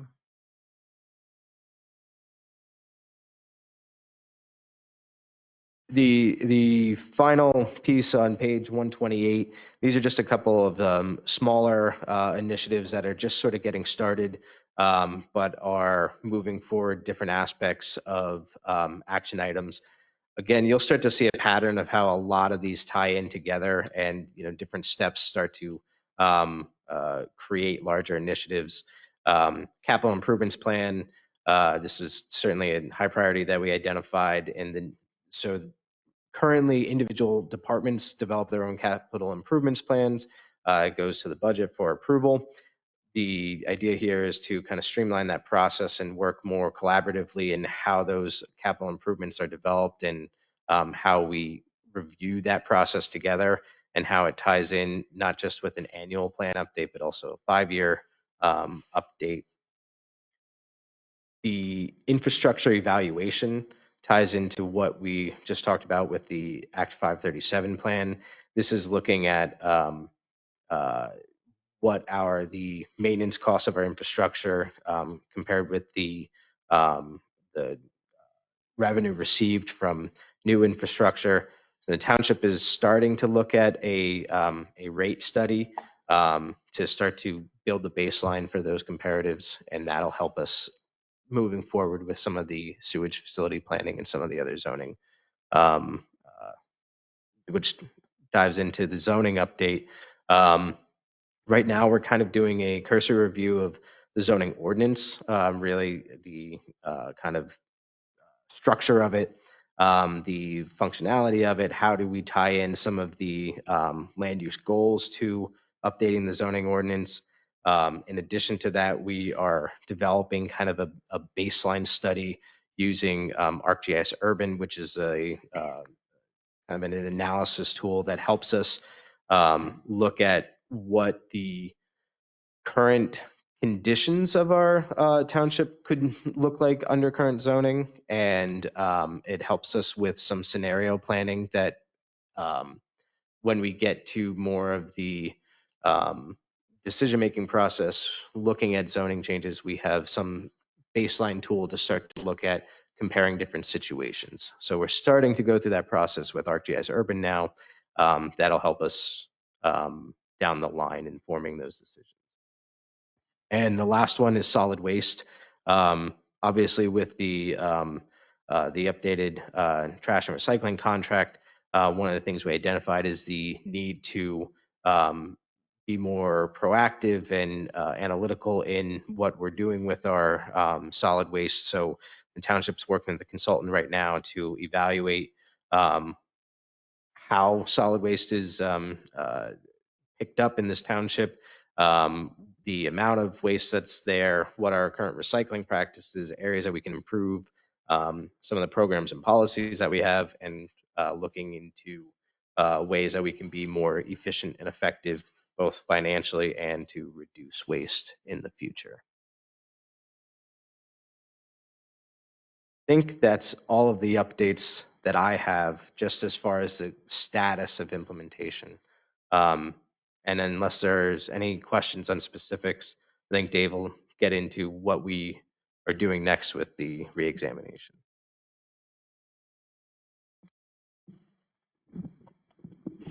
Okay, so we've had a busy year. And we'll continue to be busy with a lot of these initiatives. Some exciting stuff coming out of this, and really we're continually building on this base of the comp plan and then other plans and then implementation items, ordinance updates. So it's kind of a fun process to be involved in, to kind of start to make these recommendations and starting to see them come through. So the next part of the reexamination report is to go through essentially a self-evaluation for the township with the planning commission.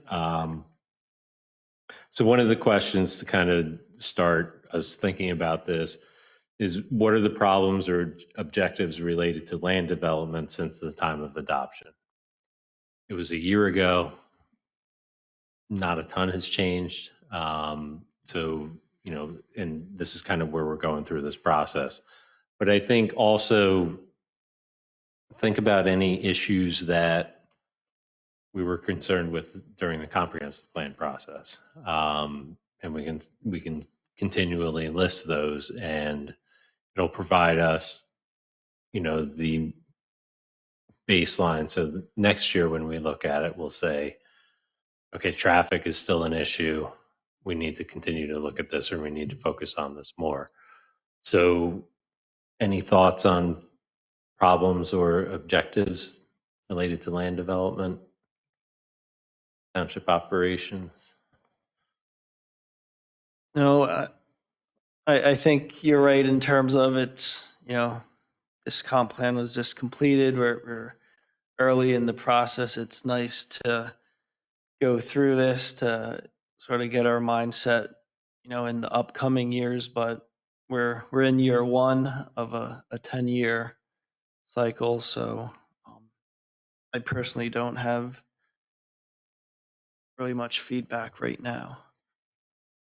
I think there has been some movement moving forward with it as far as land preservation goes, with getting the township acquired some land for preservation.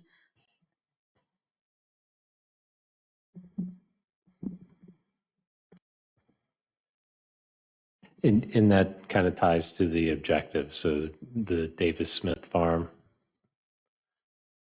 the past years kind of blurred together. So was it after the comp plan? Right before. Okay. So I think really a lot of this is the Tillman Street interchange. If that comes in and we see that there's still, down the line, we have an opportunity. It's in, we're living with it. There's still problems. That's the kind of thing that we're looking at. Yeah, and I think it may be good to highlight, Laura was mentioning, if something happens that, oh, this is what we've been working for in the comp plan, it'll be good to highlight it and bring it up to the community. Because sometimes, a lot of good things are done and no one says anything about it, and then no one knows all these good things are happening. Yeah, and that's kind of the twofold goal of the reexamination report, is to kind of highlight everything that we've been doing, and then work through this process to potentially make recommendations. So what we'll do is we'll come up with some language that kind of addresses the first year one of 10. Maybe highlight some successes related to the previous implementation initiatives. So the next question is really extent to which these problems or objectives have been reduced.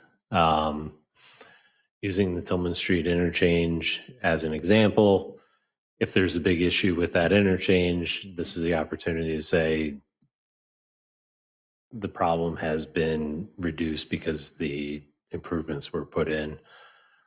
Problems have transferred from the interchange itself to Tillman Street. So we should then evaluate Tillman Street. So those are just kind of examples. I have a feeling we're going to be at the same point with this because we're 1 year in, and we can kind of come up with some language that addresses that, unless anybody has any other comments. The only thing I noticed or is aware of is the traffic calming that was done along Trexler Boulevard. That was like a multi-year process to go through the various phases to get those in the humps. We forgot to include traffic calming in a implementation. That was an implementation policy. I was going to say, I think to even highlight that there is a policy now, because that was something we specifically talked about, and that kind of it's a solution to larger problems. Has that policy been popular? I know the answer, but if I get involved. But yeah. I think, with regards to the traffic calming policy, I think one of the things that came out of it is having that classification of our roadways, because certain traffic calming measures may be appropriate for certain types of roads in certain areas and others may not. Some classifications, it's not appropriate at all. So that's I think that's going to help with this traffic calming policy, and we'll probably update based on those classifications. And in terms of, classifications, traffic calming and whatnot, a lot of times we deal with, the saldo and, paved cartway widths. And I know there's some roads and, there's saldo requirements, and sometimes people want a more narrow road for traffic calming, and then some people want a wider road. And it's almost darned if you do, darned if you don't, because sometimes code says have a road a certain width, and then the road is made that wide. Then people say the road's too wide And to cross. that's the exact reason And like, for this. I believe Winchester Road's one. Yep. People are flying down, and then they say, oh, put traffic calming in, to make it more And narrow. it slows the speeds, and that's exactly, so the classification is a piece that's going to help with that. But additionally, when we start looking at traffic and congestion management and identifying those roads that we should be encouraging free flow of traffic and minimizing stops, and encouraging that piece of the network to function properly. So yeah, that ties into traffic calming and saldo, for sure. It's not a unique situation. It exists across the Lehigh Valley. So the standard was 40 feet wide, 12-foot Yeah. lanes, 8-foot parking. Yep. 40 feet, you can see for good distance, and when you can see clearly, You're going to go. Yep. And that's exactly, absolutely. I think we can add some language about traffic calming and speeding and kind of add that to this.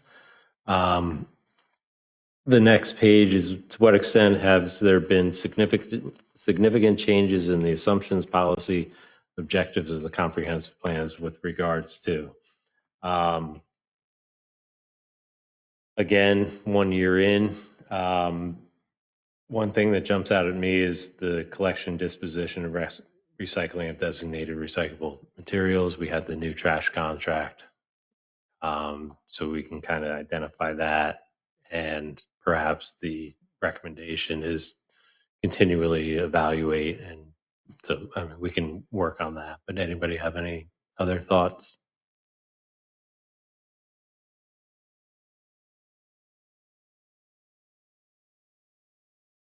Hearing none. How many of our streetlights are LED? 42. I have no idea. I have no idea. No, but that's like been an initiative in other municipalities. And that would, yeah. So like the energy consumption piece. Yeah. Lessening costs, LED traffic signals versus. Because PennDOT's doing them on the interchanges. Yeah. Yeah. Slowly.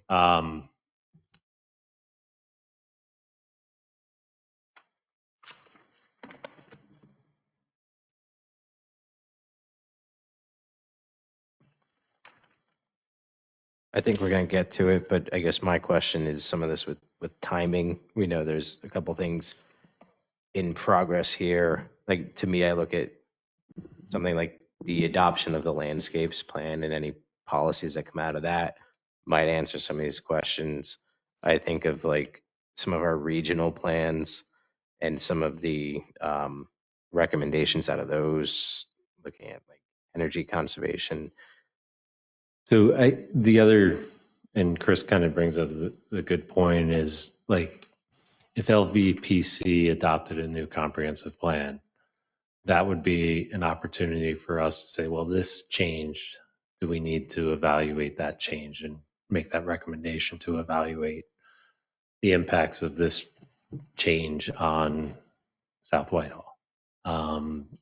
Again, being 1 year in, we have a lot of stuff in the works. And I have a feeling that the recommendation is going to be continue to implement plans as recommended, or action items coming out of these plans for official map updates, saldo updates, zoning updates. And because we have, again, as being 1 year in, we have a lot of stuff going, not a lot of stuff finished. So it's hard for us to really evaluate those action items.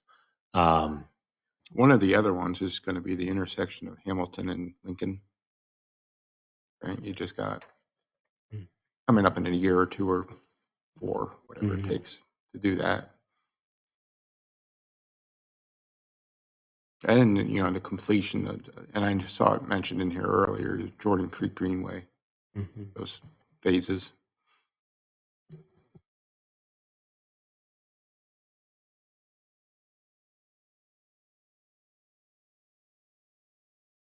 So again, the last page here is to look at specific changes recommended for the comprehensive plan or implementation action plan.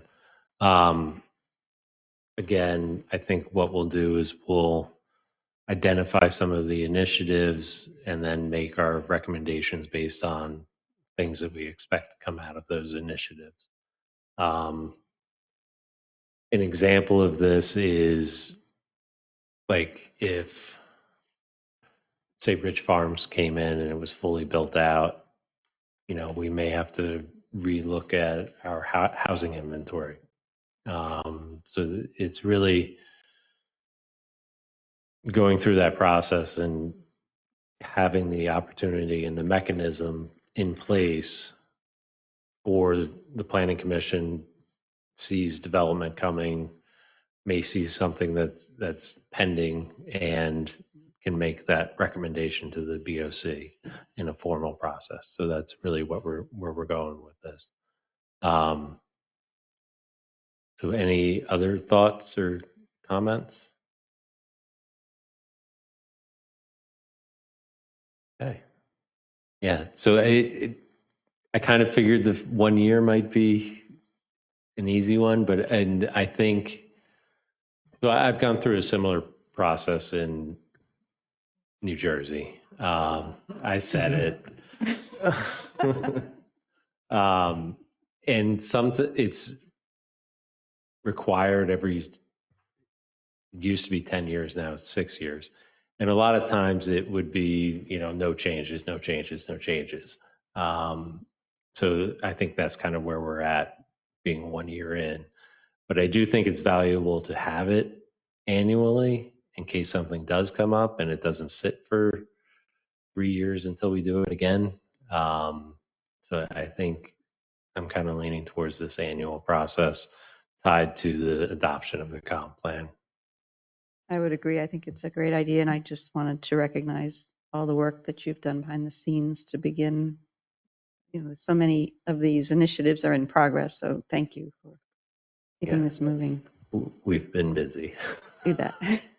Yeah, if I could add, I mean, it's helpful for us to kind of do an annual pulse check on, we went through a lot to develop the things that we're starting to implement. We want to revisit that. We want to kind of also hear like things that we're so intensely focused on moving forward a lot of this. And if there's things that we're not thinking about that should be considered, this is a good opportunity to bring those up. I think a yearly basis is good. It also helps you celebrate the accomplishments of the township. Sometimes you always look at the problems and you don't step back and like, hey, we actually did something. Yeah.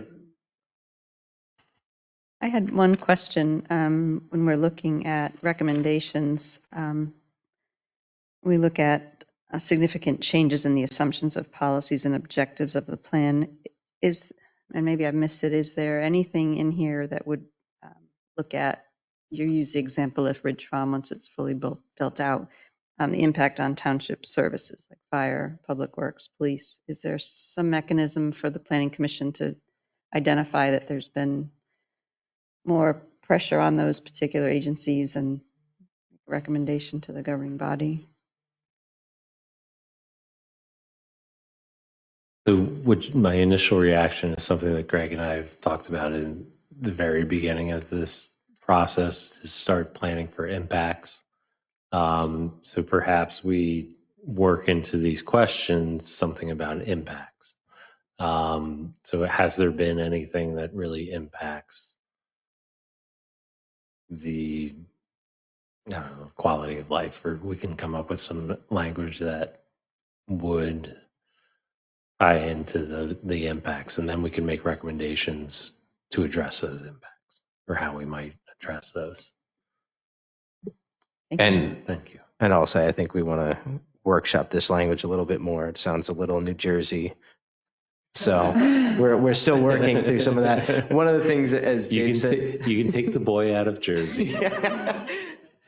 But we're not required to follow this evaluation procedure as New Jersey is, and so we can kind of make this evaluation helpful. So like if there's things that we are missing, questions that we are missing, that's kind of what we want to get a feel from too, is what questions should we be asking ourselves, and how often, and in what mechanism.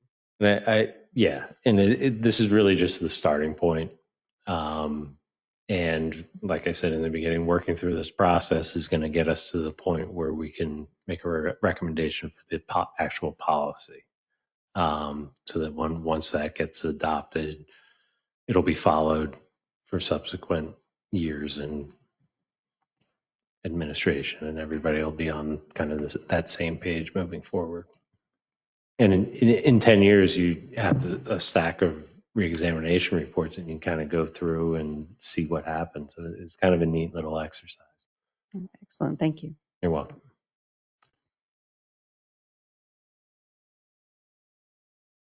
Any other comments? Is there anyone online?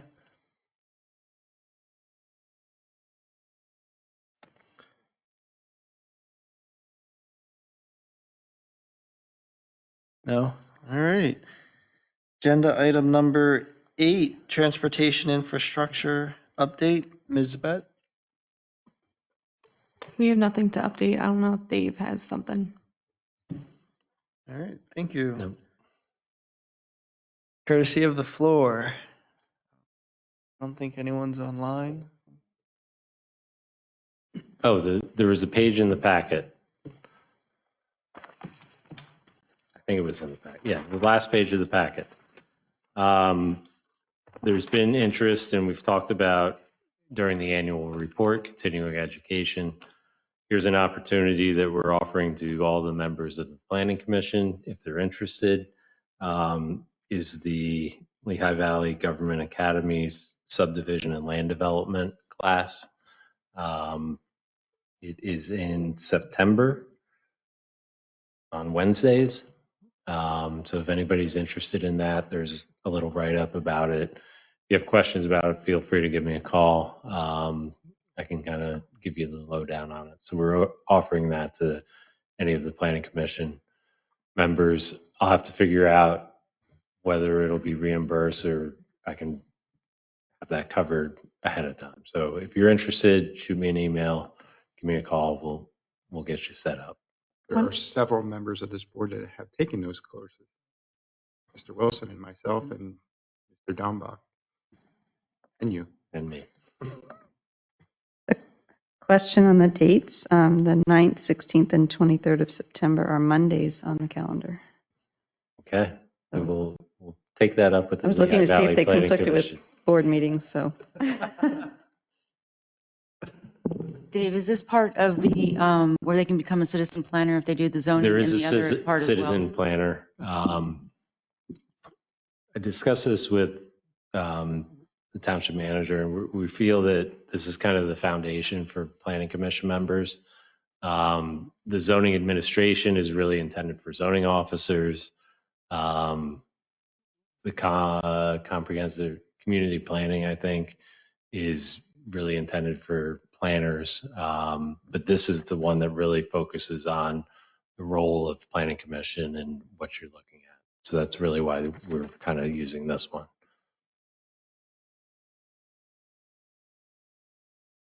But they have the opportunity to take all three and they can become a citizen planner and they can do that within a 5-year limit.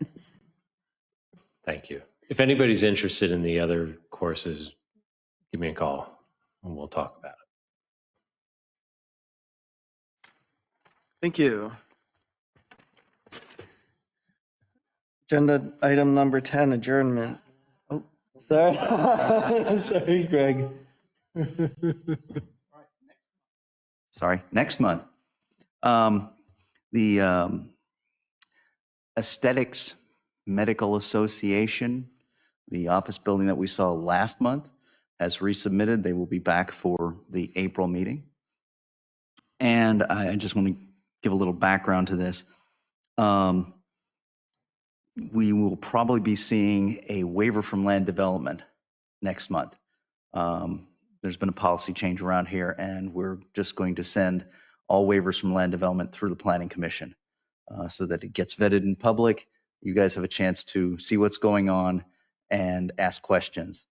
And one of the helpful thing was, since we moved the Planning Commission to the second Thursday of the month, that puts us definitely between the first and third Wednesdays. It might even put us earlier than the first Wednesday or somewhere along the line, but we will always be before the third Wednesday of the month. So that allows somebody who has a very minor project to move through Planning Commission and go immediately to Board of Commissioners for approval. So we will get that 1-2 step process. They will have a good public airing and then hopefully get approval. So with that, St. Joseph's, the Workers' School is coming in with a 1,479 square foot walkway for their kids at the pickup and drop off area. So they're putting that together, that package together, and we tentatively have them on for the April Planning Commission as well to then turn around and go to the Board of Commissioners for approval.